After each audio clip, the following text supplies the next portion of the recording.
որ ասեմ մեծ ակնկալիք ունենք, չէ, բայց սպասում ենք, որ լավ կլինի։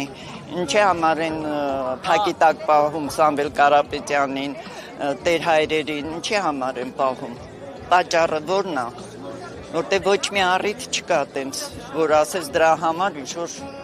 ուղղակի ինքը վախենում է։ Նիկոլը վախենում է։ Ով է դուխով։ Հա։ Իրենց թիմակիցները այդ խալտեր էին դրում, չեք հիշում։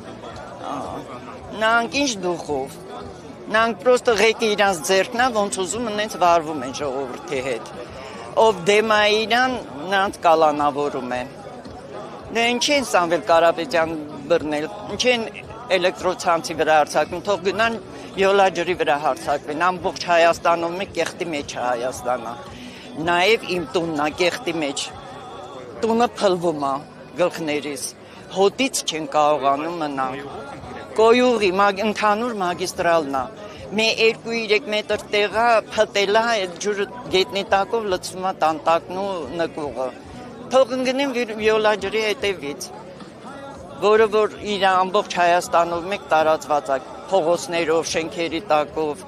տներով։ Վախենում են, հա, Սամվել Կարապետյանից եւ մյուսներից, բայց իրենք հայտարարել են, որ օրինակ 26 թվականին էլ նորից ընտրվելու են ավելի։ Իրանք չեն ընտրվի,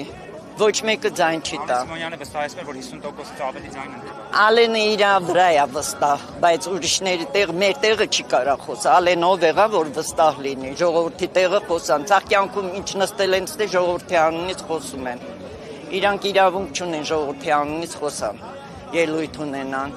Ոչ, ժողովուրդը ոչ մեկն չի ընտրի իրան։ Ինչ ենք տեսել, վնասից բացի։